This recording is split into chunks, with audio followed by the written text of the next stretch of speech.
اقبال نے کہا ہے ستیزہ کار رہا ہے ازل سے تا امروز، شرار ابو لہبی سے چراغ مصطفی۔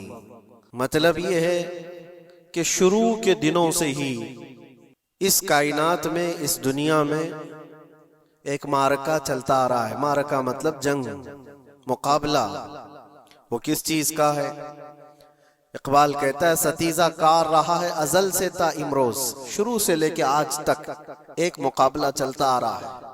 وہ مقابلہ کس کا ہے؟ شرار ابو لہبی سے چراغ مصطفی کا۔ مصطفیٰ کریم صلی اللہ علیہ وسلم کی چراغ کی روشنی کا مقابلہ ابو لہب کی شرارتوں کے ساتھ۔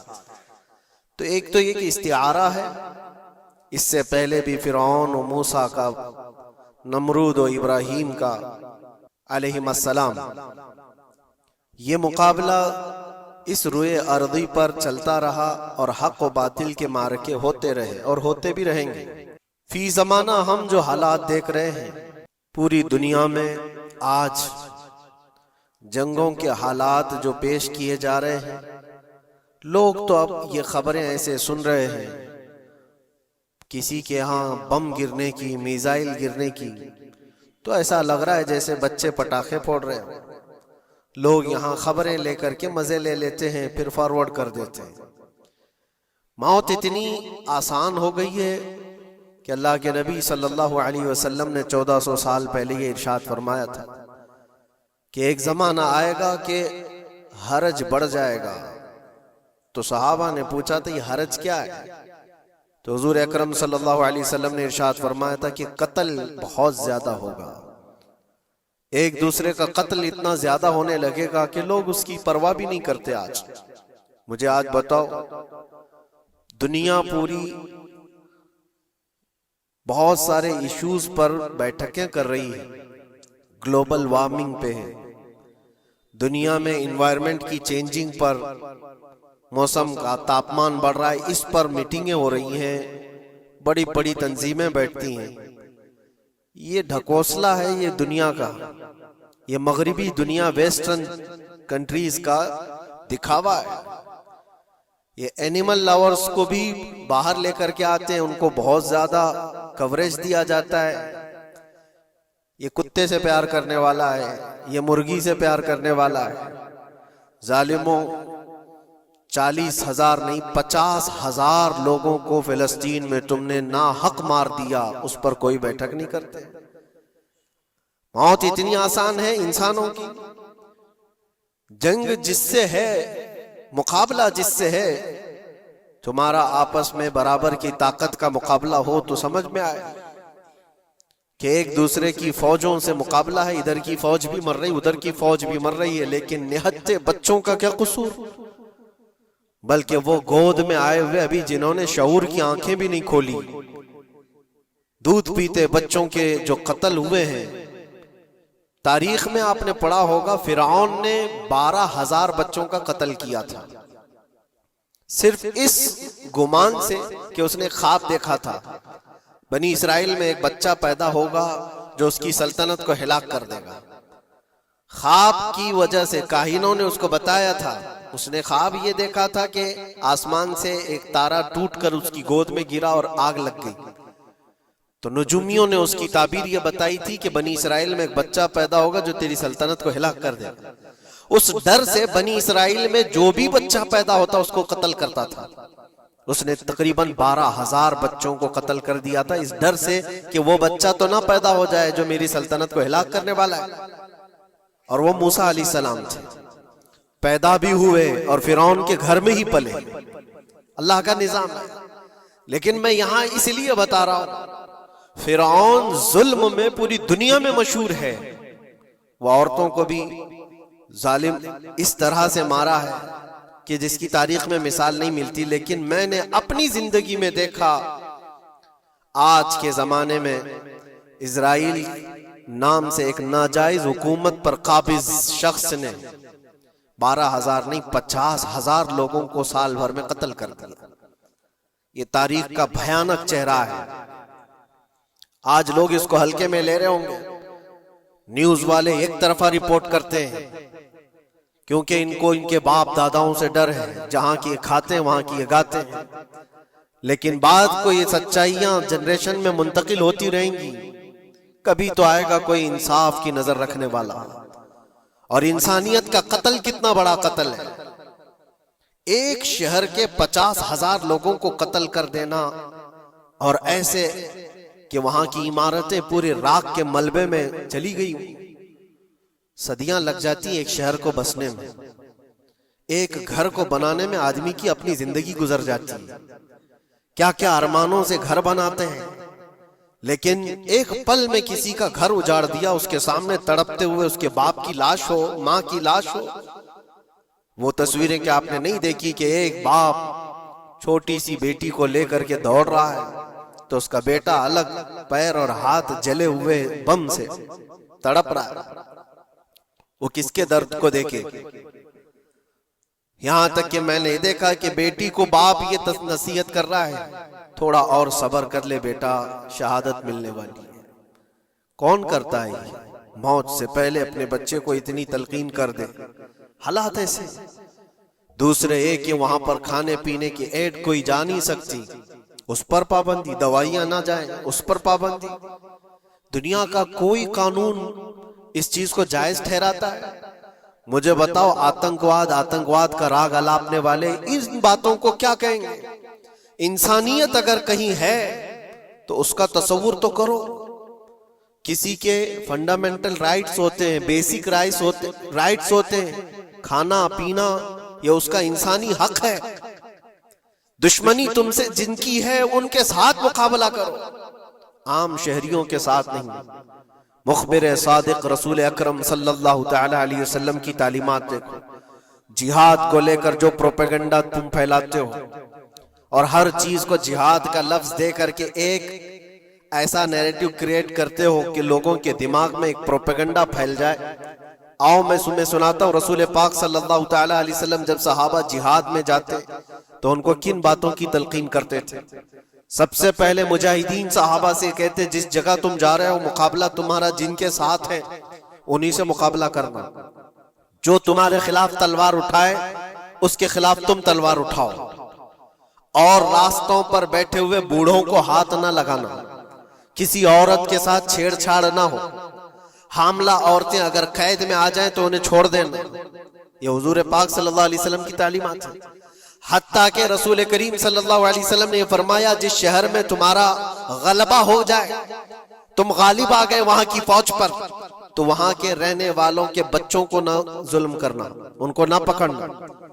پھر تعلیمات میں یہ ہے وہ چاہے جس مذہب کے بھی لوگ ہیں ان کے معبدوں کو، ان کی عبادت گاہوں کو ختم نہیں کرنا، ان کی عبادت گاہوں کو توڑ پھوڑ نہ کرنا جس شہر میں تم جا رہے ہو۔ یہاں تک کہ حضور اکرم صلی اللہ علیہ وسلم کی تعلیمات تو دیکھو، حضور یہ تک فرماتے تھے مجاہدین صحابہ کو کہ جس شہر میں تم جا رہے ہو وہاں کے درختوں کے پتے بھی نہ اکھاڑنا، درختوں کو بھی نہ نقصان پہنچانا۔ جنگی تعلیمات کو آج کوئی نظر میں نہیں رکھتا ہے۔ دنیا کہتی ہے کہ جنگ کے دوران بھی کچھ اصول ہوتے ہیں، لیکن کوئی اصول نہیں۔ ہم نے دیکھا ہے جس کی طاقت ہے اس کا بول بالا ہے، یہ دنیا ان کے خلاف کبھی کوئی بات نہیں کرتی۔ آج سے تقریباً 20 سال پہلے بھی عراق کی کیا حالت تھی آپ نے دیکھا ہوگا، ایک جھوٹے پروپیگنڈے کی وجہ سے پورے عراق کو تباہ کیا گیا، آج تک وہ سنبھل نہیں پایا ہے۔ نیوکلیئر پاور عراق کے اندر موجود ہے، اس کے ری ایکٹر وہاں پر موجود ہے، کیا کیا چیزیں اس زمانے میں پھیلائی گئی۔ سوشل میڈیا تو نہیں تھا اتنا، دنیا نے یہ مان لیا کہ ہاں دادا کہہ رہا ہے تو ہوگا، اور حملہ کیا اسی بنیاد پر۔ 20 سال ہو گئے آج تک عراق میں کوئی نیوکلیئر پاور پلانٹ نہیں نظر آیا، کہیں نہیں۔ ایک جھوٹے پروپیگنڈے کی وجہ سے وہاں کے کتنے لاکھ لوگوں کو بے گھر ہونا پڑا ہے پتہ ہے۔ کچھ جگہ ایسی ہیں جہاں بم برسائے گئے، آج تک وہاں کوئی سبزہ نہیں اگتا، کوئی وہاں پر فصل نہیں ہوتی۔ میں نے خود اپنی آنکھوں سے دیکھا ایک نیا میدان جس پہ لوگ فٹ بال کھیلتے تھے، چند سالوں کے بعد دیکھو تو پورا میدان قبروں سے بھرا ہوا ہے، قبریں ہیں وہاں پر، پوری قبریں۔ لوگوں کو جنازہ اٹھانے کے لیے لوگ نہیں ملتے ہیں، موت اتنی عام کر دی گئی تھی، ان باتوں کو کوئی کہتا ہے؟ آپ نے سنا کبھی ابو غریب جیل کے متعلق؟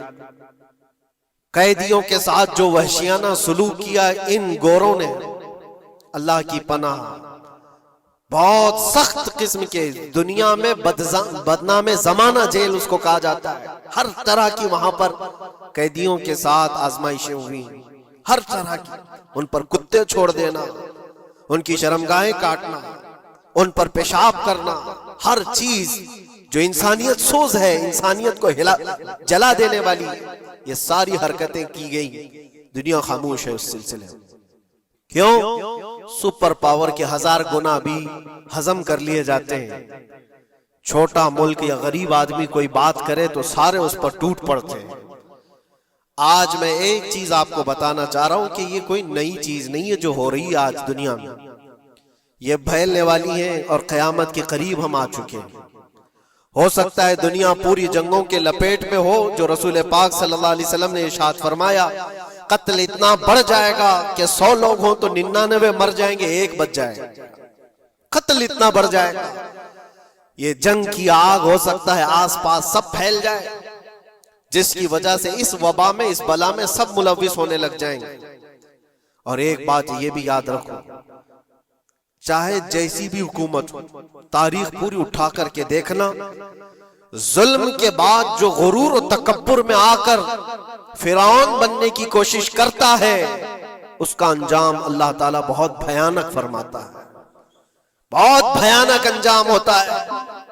اب کے ظالم بھی اپنے انجام کے بہت قریب آ چکے، انہوں نے ظلم اتنا کیا ہے، وہ بچوں کی آہیں، وہ عورتوں کی چیخیں کیا بارگاہ رب العزت میں نہ پہنچی ہوں گی؟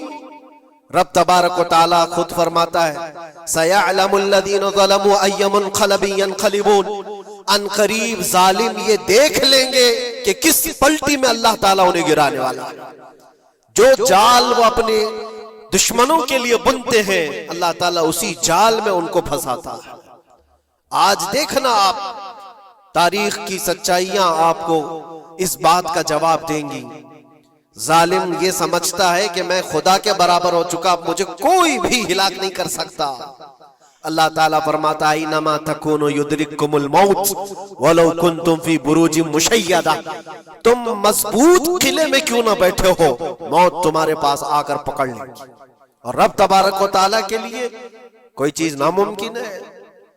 لوگ آج ہوا بناتے ہیں کہ ایئر ڈیفنس سسٹم اتنا بڑا ہے، کوئی کچھ نہیں کر سکتا۔ ایک چھوٹے سے پدے سے ایک ناجائز کنٹری کو محفوظ دکھانے کے لیے دنیا پتہ نہیں کیا کیا باتیں وائرل کرتی ہے۔ اسرائیل کے پاس آئرن ڈوم ہے، ایئر ڈیفنس سسٹم اتنے بڑے ہیں، کوئی نہیں آ سکتا۔ وہ خدا ہے؟ کوئی خدا ہے؟ لیکن دنیا آج دیکھ رہی ہے، بہت ساری چیزوں کو دیکھ رہی ہے۔ مجھے یہاں پر کسی کے سلسلے میں نہیں کہنا ہے، لیکن ایک بات کہنا ہے کہ نشہ میں چور، گھمنڈ میں چور جو بندہ ہوتا ہے، اللہ تعالیٰ کبھی اس کو مچھر سے بھی ہلاک کرتا ہے۔ بہت بڑی طاقت کا اس سے مقابلہ ہونا ضروری نہیں، تمہارے پاس ہوگا بہت بڑا سسٹم، لیکن رب تبارک و تعالیٰ جب انتقام لے لے تو پھر تمہارے لیے بہت بڑی طاقتوں کی ضرورت نہیں۔ آپ کو میں تاریخ بتاؤں، عراق میں نمرود ایک زمانے میں اس طرح کی حرکت کیا تھا کہ اس نے بہت بڑی عمارت بنائی تھی، اور اس کے مطابق بات یہ تھی کہ وہ 1000 لوگوں سے تنہا لڑ سکتا تھا، اتنی اس کی طاقت تھی۔ شیر سے خود مقابلہ کرتا تھا، کبھی ڈرتا نہیں تھا۔ نمرود کی طاقت مشہور تھی اس زمانے میں، اور سارے لوگ اس کی طاقت کا لوہا مانتے تھے، حتیٰ کہ وہ کبھی اپنی زندگی میں بیمار نہیں ہوا تھا۔ آدمی جب بیمار نہیں ہوتا تو اس کا غرور بڑھ جاتا ہے، سوچتا ہے مجھے کچھ ہو نہیں سکتا۔ نمرود نے اس کے بعد یہ دیکھا ساری دنیا میرے قبضے میں ہے، طاقت و دولت کے ذخیرے سب اس کے پاس سے، لیکن ایک چیز نہیں تھی، موت پر کنٹرول۔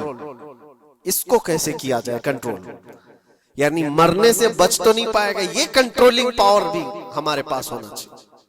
اس نے ایک بہت بڑی عمارت بنائی، کہا کہ خدا آسمانوں میں ہوتا ہے، ہم اتنی بڑی عمارت بنائیں گے کہ ان عمارتوں پر چڑھ کر خدا کو للکاریں گے، آجا میں مقابلہ کرتا ہوں، اور مقابلہ کر کے میں خدا کو گرا دوں گا کسی بھی طرح سے۔ اگر مجھ سے نہ ہو سکے تو پوری فوج کو تیار کروں گا، خدا سے لڑائی لڑ کر کے ایک بار وہ موت اور حیات کا پاور اپنے ہاتھ میں لے لیں گے، پھر ہم کو جب تک چاہے جینا ہے۔ کہاں کی خام خیالی، لیکن اس نے بنایا، پوری دنیا بھر سے لوگوں کو جمع کیا، سب کی زبان ایک بنایا، سب کی کرنسی ایک بنایا، ساری اس پوری دنیا کے لوگ اس کی فوج میں، سب کو یہ باور کرانا شروع کیا کہ ہماری لڑائی ہے دنیا سے نہیں، ہماری لڑائی کریٹر سے، خالق سے، ہم اس سے پاور چھین لیں گے ایک بار، اور پھر اپنے ہاتھ میں موت و حیات کا کنٹرول رکھیں گے۔ جس کو جتنی لمبی عمر چاہیے میں دوں گا، جس کو جب تک جینا ہے میں دوں گا، ازل سے لے کر ابد تک۔ یہ سارے خیالات اس کے تھے، اور اس نے جمع کیا، عمارت بھی بنایا، فوج بھی تیار کیا۔ کیا رب تبارک و تعالیٰ یہ نہیں دیکھ رہا تھا؟ اس کی تیاری، اس کا جمع کرنا، اس کی عمارت بنانا، بہت دنوں تک یہ سب کام چلتا رہا۔ رب تبارک و تعالیٰ کسی سے غافل نہیں، دلوں میں گزرنے والے حالات سے بھی بے خبر نہیں، لیکن بندے کو رب تبارک و تعالیٰ ڈھیل دیتا ہے۔ قرآن میں رب تعالیٰ فرماتا ہے وَلَا يَحْسَبَنَّ الَّذِينَ كَفَرُوا أَنَّمَا نُمْلِي لَهُمْ خَيْرٌ لِأَنفُسِهِمْ إِنَّمَا نُمْلِي لَهُمْ لِيَزْدَادُوا إِثْمًا۔ کافر جو ان کو ڈھیل ملی ہے یہ نہ سمجھیں کہ ہم نے جو ان کو چھوڑ رکھا ہے ان کے لیے بہتر ہے، بلکہ اس لیے ہم چھوڑ رکھیں کہ وہ اور زیادہ کریں، اور زیادہ کریں، لیزدادوا اثما ولہم عذاب مہین، پھر ہم ذلت والا عذاب انہیں دینے والے ہیں۔ یہ مت سمجھ لو کہ رب تبارک و تعالیٰ ان سب چیزوں سے بے خبر ہے۔ نمرود اتنا سب کرتا رہا، اللہ نے اس کو چھوڑ رکھا، بنا لے، لمبی عمارت بنا، فوج بھی بنا لی، ساری چیزیں بنا لیا، مقابلے کے لیے اس نے دن بھی طے کر لیا۔ اس کے بعد اس کو خدا سے لڑائی لڑنی تھی، کہاں خدا تک پہنچنے کی بات، لیکن بندہ جب غرور و تکبر میں آتا ہے تو وہاں تک بھی سوچتا ہے، اسے موت پر کنٹرول حاصل کرنا تھا، بس یہ ایک چیز تھی۔ پھر جب وہ دن آیا، کتابوں میں ملتا ہے اللہ تبارک و تعالیٰ نے فرشتے اس کی جو تعداد ہے اس کا کسی کو علم نہیں۔ بارش کے جتنے قطرات گرتے ہیں نا، ایک ایک فرشتہ بوند لا کر رکھتا ہے۔ اب آپ اندازہ کر سکتے ہیں فرشتوں کی تعداد کتنی ہو سکتی۔ اس میں جو بڑے فرشتے ہیں وہ جبرائیل، میکائیل، اسرافیل اور اسرائیل علیہم السلام، جو سردار ملائکہ ہیں، فرشتے ہیں، ان کے اپنے اپنے کام ہیں، بہت پاورفل فرشتے ہیں۔ ان کی بات نہیں کر رہا، کسی ایک عام فرشتے کو رب تبارک و تعالیٰ نے بلایا اور فرمایا جاؤ زمین پر، ہمارے ایک بندے نے ہم سے لڑائی کا ارادہ کر لیا، اس کی طاقت و قوت اور اس کی جمع شدہ ساری چیزوں کو دیکھ کر کے آؤ۔ وہ فرشتہ زمین پر آیا، جس جگہ پر اس نے یہ سب جمع کیا تھا، فرشتہ اتر کر صرف اپنے پیر ہلایا تھا، پوری عمارت بھسم ہو گئی، کچھ نہیں کیا تھا، اس کی بنائی ہوئی عمارت بھسم ہو گئی۔ جتنی فوج جمع کیا تھا سب کیڑے مکوڑوں کی طرح مر گئے، اور سب کی زبانیں مختلف ہو گئی، کوئی ایک دوسرے کو پہچان نہیں پا رہا۔ یہ منٹوں کی بھی بات نہیں تھی، سیکنڈوں کی بات تھی۔ فرشتہ واپس چلا گیا، نمرود کا زوال ہو گیا، ختم ہو گیا۔ یہ تاریخ کی ایک بات ہے، اور یہ روایت ہم اپنی کتابوں میں نہیں رکھتے، یہ روایت یہودیوں کی کتابوں سے ہی ہے۔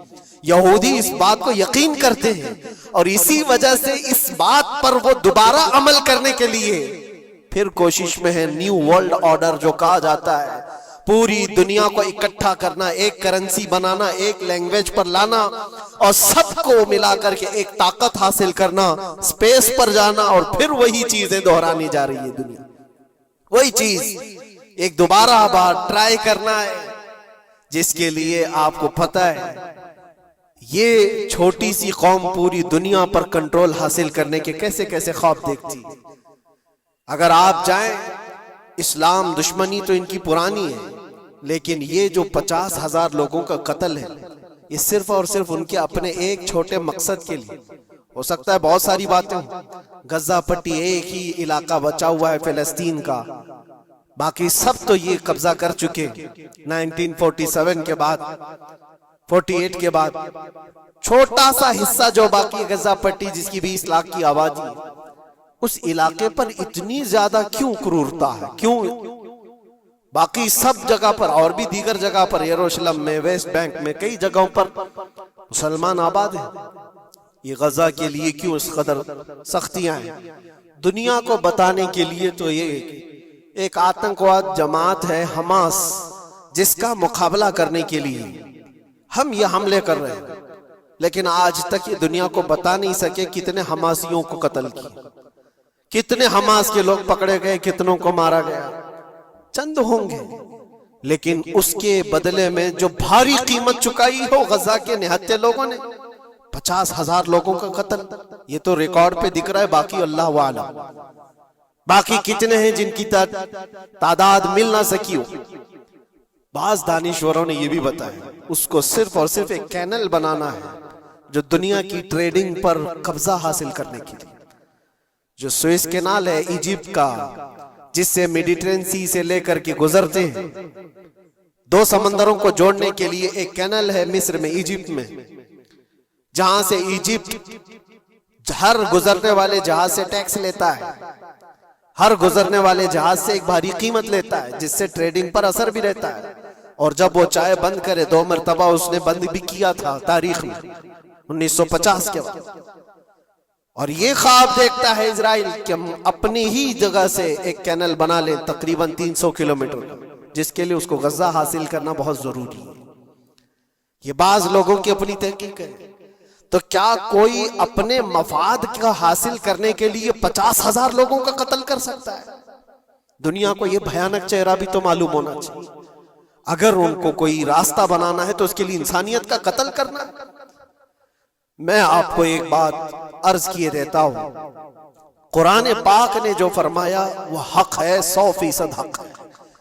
اللہ نے فرمایا، میں نے خطبے کے بعد جو آیت پڑھی، وَضُرِبَتْ عَلَيْهِمُ الذِّلَّةُ وَالْمَسْكَنَةُ، اللہ فرماتا ہے ان پر ذلت اور غربت لکھ دی گئی. کس پر؟ یہودیوں کے متعلق. وَبَاءُوا بِغَضَبٍ مِّنَ اللَّهِ، اور اللہ کے غضب میں رہیں گے وہ ہمیشہ. آپ سورہ فاتحہ میں پڑھتے ہیں نا، غیر المغضوب علیہم ولا الضالین. مغضوب کا مطلب کیا ہے؟ جن پر اللہ کا غضب ہوا، اور وہ یہود قوم ہے. قرآن پاک کی میں آپ کو بات بتا رہا ہوں. اور اللہ تعالیٰ فرماتا ہے وجہ کیا ہے؟ ذالک بأنہم کانوا یکفرون بآیات اللہ، وہ اس لیے کہ اللہ کی نشانیوں کو ٹھکراتے ہیں. وَيَقْتُلُونَ النَّبِيِّينَ بِغَيْرِ حق، اور اللہ کے نبیوں کو ناحق قتل کرتے ہیں. اب دنیا کو یہ افسوس ہو رہا ہوگا، جیسے میں نے ابھی بتایا 50,000 لوگوں کا قتل وہاں کر دیا. ایران میں گھس گیا، شام میں گھس گیا، لبنان میں گھس گیا، ہر جگہ مار مار مار اور لوگوں کا قتل. میرے عزیزو، یہ تو عام لوگوں کا قتل ہے، اور قرآن یہ کہتا ہے یہ وہ قوم ہے جو اللہ کے نبیوں کو قتل کرتی تھی. اور تاریخ میں ہے تقریباً 10,000 نبیوں کو انہوں نے قتل کیا ہے. 10,000 نبیوں کو انہوں نے قتل کیا ہے، صرف اپنی من مانی بات نہ پائے جانے کی وجہ سے. حضرت زکریا علیہ السلام کی بات معلوم ہے، یہ تو بیت المقدس کے متولی تھے. زکریا علیہ السلام بیت المقدس کے امام تھے، جن کا ذکر ہے قرآن پاک میں. حضرت زکریا علیہ السلام کے پیچھے یہی قوم جو ان کی امت میں تھی، یہودیوں کے لیے بھی وہ مقدس نبی تھے. لیکن ان ظالموں نے حضرت زکریا علیہ السلام کو دشمنی میں رکھ کر کے ایسا قتل کیا تھا. اللہ اکبر. زکریا علیہ السلام ان سے بھاگ کر کے نکلے تھے اور ایک درخت کو جا کر کہا، اے درخت کھل جا، میں تجھ میں آتا ہوں. درخت کھل گیا، حضرت زکریا علیہ السلام اس میں اندر چلے گئے، درخت پھر بند ہوا. تاریخ میں موجود ہے. ابلیس لعین نے، شیطان مردود نے یہودیوں کو راستہ بھی بتایا اور درخت بھی بتایا کہ اس کے اندر زکریا چھپے ہوئے، اس کے اندر زکریا ہے. یہودیوں نے تیز آری لے کر کے درخت کو اوپر سے کاٹنا شروع کیا کہ درخت کے 2 ٹکڑے ہوں گے تو زکریا علیہ السلام تک بھی پہنچ جائیں. انہوں نے آری سے کاٹتے کاٹتے کاٹتے ان کے سر تک پہنچا دیا. اور جب حضرت زکریا علیہ السلام کو اپنے سر کے اوپر سے کٹنے کی آواز آنے لگی تو اب سوچا کہ اب یہ آری سے پورا کٹ جائے گا. اللہ تعالیٰ کی طرف سے ندا آئی، اے زکریا صبر کر لو، اگر تم اس پر آواز نکالو گے تو صبر والوں میں سے تمہارا نام نکل جائے گا. یہاں تک کہ تاریخ میں ہے وہ یہودیوں نے آری سے کاٹتے کاٹتے حضرت زکریا علیہ السلام کے سر کو چیر دیا اور جسم کے 2 ٹکڑے ہو گئے. اللہ کے نبی خاموش رہے، صبر کر کے رہ گئے. ان کے بیٹے یحییٰ علیہ السلام، یحییٰ علیہ السلام نے یہودیوں کے ایک گورنر یا بادشاہ کو یہ کہا تھا کہ ایک نکاح میں 2 بہنوں کو رکھنا جائز نہیں. اس نے 2 بہنیں ایک ساتھ اپنی زوجیت میں رکھا تھا. صرف اتنی بات پر حضرت یحییٰ علیہ السلام صرف 33 سال کے جوان تھے. اس یہودی ظالم نے یحییٰ علیہ السلام کے سر کو کاٹ کر کے برتن میں لا کر ناشتے میں رکھا تھا. اللہ کے نبی کی بات کر رہا ہوں، اللہ کے نبی کے سر کو کاٹ کر تشت پہ رکھا تھا. لیکن تاریخ کی سچائیاں بتاتی ہیں کہ وہ کٹے ہوئے سر سے یحییٰ علیہ السلام بولتے تھے، اے ظالم اب بھی میں کہتا ہوں ایک نکاح میں 2 بہنوں کو رکھنا حرام ہے، حرام ہے. یہ اللہ کے نبیوں کی زندگی میں بتا رہا ہوں جن کے ساتھ انہوں نے کی. عیسیٰ علیہ السلام، یہ پاگل عیسائی جو آج ان کی کپڑوں میں جا کر بیٹھے ہوئے ہوتے ہیں جبکہ زندگی بھر یہ لڑتے رہے ہیں. قرآن بھی کہتا ہے وقالت اليہود لیست النصارى علی شیء وقالت النصارى لیست اليہود علی شیء. دونوں لڑتے تھے. یہودی کہتے عیسائی کوئی چیز ہی نہیں، عیسائی کہتے تھے یہودی کوئی چیز ہی نہیں. ان کی جنگیں اتنی خطرناک ہوئی، یہ سب لپا پوتی کر کے آج دکھاتے ہیں کہ ہم سب ایک ہیں. بہت گہری دشمنیاں ان کے درمیان تھی. عیسائیت، حضرت عیسیٰ علیہ السلام کو کیا کیا گیا؟ جب انہوں نے اپنے پیغامات پھیلائے تو عیسیٰ علیہ السلام کو بھی قتل کرنے کا منصوبہ یہودیوں نے بنایا تھا اور پورے لوگ آ کر حضرت عیسیٰ علیہ السلام کے گھر کو گھیراؤ کر لی. عیسیٰ علیہ السلام کو اس رات اللہ تعالیٰ نے آسمانوں پر اٹھا لیا اور ایک یہودی کو اندر دیکھنے کے لیے بھیجا تھا یہودیوں نے کہ جا کے دیکھو عیسیٰ ہے کہ نہیں. تو اللہ تعالیٰ نے وہ آئے ہوئے یہودی کو عیسیٰ علیہ السلام کی شکل دے دی. عیسیٰ علیہ السلام کو اٹھا لیا. یہودی جو باہر کھڑے منتظر تھے ہمارا آدمی اندر گیا ہے دیکھنے کے لیے، مارنے کے لیے، قتل کرنے کے لیے، ابھی تک آیا نہیں، تو سب کے سب اندر گھس گئے. دیکھا وہ آدمی بیٹھا ہوا ہے، اسی کو پکڑ کر لا کر سولی پر چڑھا دیا عیسیٰ سمجھ کر کے. لیکن اتفاق یہ ہے کہ اس کو پوری شکل نہیں دی گئی تھی. آدھی شکل عیسیٰ علیہ السلام کی تھی اور آدھی اس کی خود کی تھی. بعد میں یہودیوں میں خود اختلاف ہو گیا، ہمارا بندہ کہاں گیا جو ڈھونڈنے کے لیے گیا تھا، وہ غائب کہاں ہے؟ اور اگر یہ ہمارا بندہ ہے جو ڈھونڈنے کے لیے گیا تھا تو پھر عیسیٰ کہاں ہے؟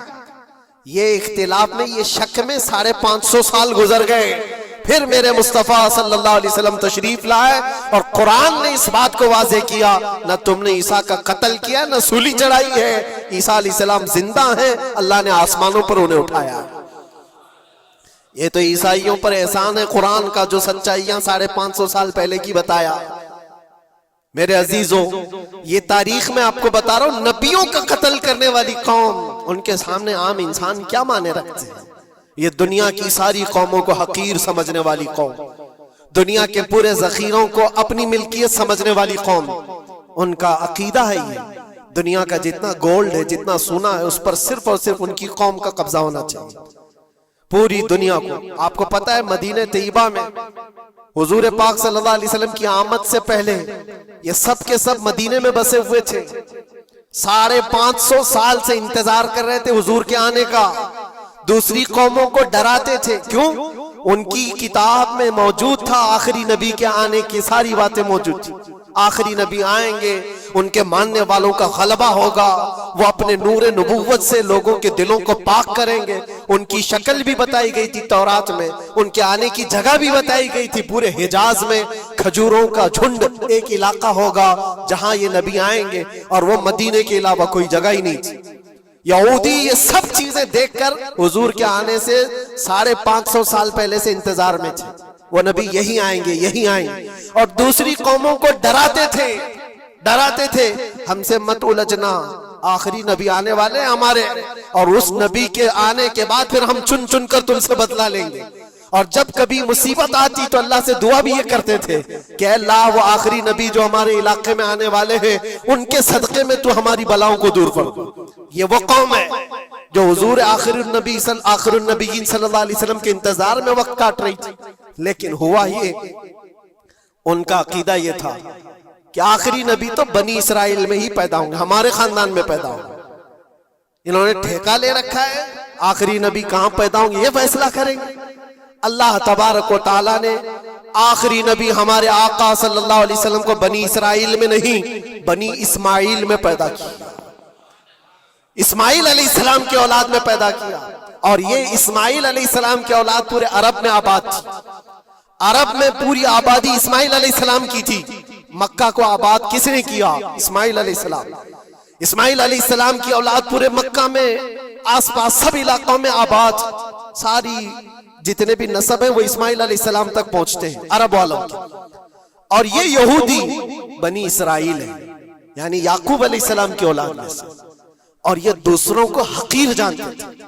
جب تک یہ لوگ عرب میں تھے، مدینے میں تھے، انہوں نے ہر ایک کو حقارت سے دیکھا۔ عربوں سے ان کے تعلقات ایسے نہیں تھے، عام لوگوں سے کہتے ہمارے سے بات کرنے کے قابل نہیں ہیں، سب کو امی کہتے تھے، ان پڑھ، جاہل، ایسے الفاظ سے عربوں کو پکارتے تھے۔ عربوں سے اگر ان کے تعلقات ہوتے بھی تو بڑے بڑے ٹاپ لیڈر جو ہوتے ہیں عربوں کے، بس ان سے تعلقات سے، عام لوگوں کو یہ گنتے ہی نہیں، کچرا کہتے تھے۔ بنی اسماعیل کو جب یہ کچرا کہتے تھے، اور بنی اسماعیل میں جب آخری نبی پیدا ہو گئے تب کیا کہنے لگے پتہ ہے؟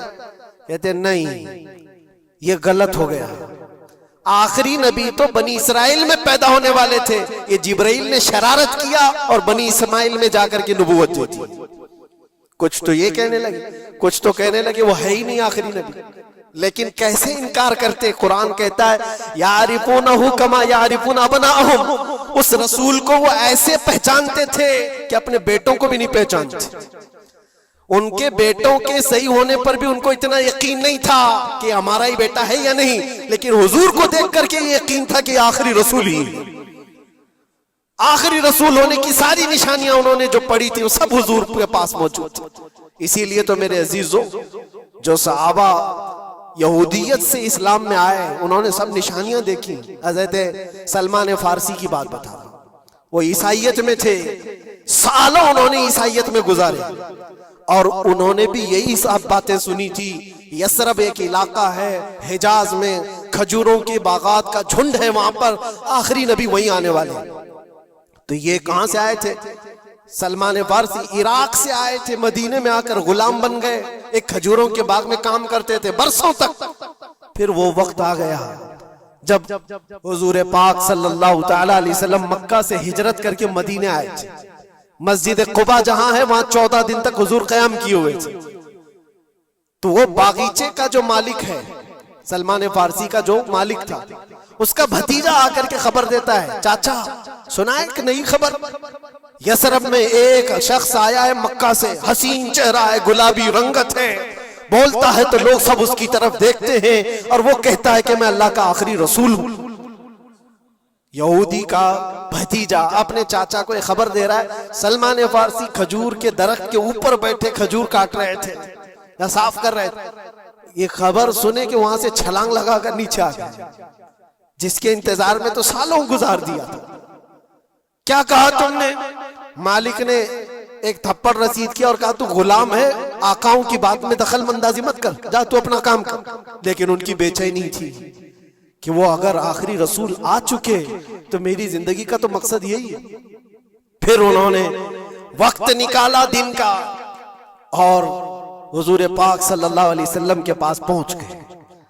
جب رسول کریم صلی اللہ تعالی علیہ وسلم صحابہ کے ساتھ موجود تھے، دیکھیں علامتیں جو انہوں نے پڑھی تھی اپنی کتابوں میں وہ سب جانچنا بھی چاہتے تھے۔